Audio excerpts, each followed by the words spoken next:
Okay, so the wiring in the Passport is complete. The inverter is installed. Basically what I did was I used some PV panel mounts here. 6-footers, or actually 5-footers I think they are. Mounted them directly to the top on both sides. This unit, which is the Pure 3000, 6000, is bolted in place on all 4 corners. And I used the Power Queen Mppt controller.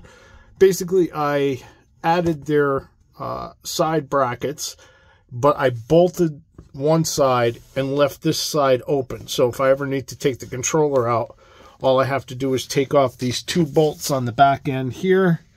If you can see those, you can't probably. And slide the whole controller forward, and then it'll release from the rails. This is nice and tight. You can't lift it. You can't move it. Same thing with the inverter. You could basically hang 100 pounds off of this. I'm shaking the whole trailer. This ain't going nowhere. Fans aren't blocked. Fins aren't blocked on the top of the controller. You can see I can even get my hand up in there. So heat dissipation is not a problem. Everything is protected with circuit breakers. So the Mppt controller, I only powered it with 30 amps. It really doesn't need any more than that. It's only handled 20 amps. So we went ahead and added the breaker. When you flip it on, controller goes through its power on self-test. Shows the battery voltage at 13.3. It's ready. That single light indicates it's ready. And all the parameters on this are Bluetooth. So I could adjust this remotely. Right now it's set for flooded lead acid, which is what I'm using. I'm not going to be using lithium ion. And the wiring to this, Amazon kind of screwed me because I'm waiting for battery terminal covers. That hasn't arrived yet. Everything else has arrived but those. So this is going to get battery terminal covers to protect that, just because that's an open 12-volt source. This is 2.0 cable. It's pretty thick stuff. It'll handle 450 amps.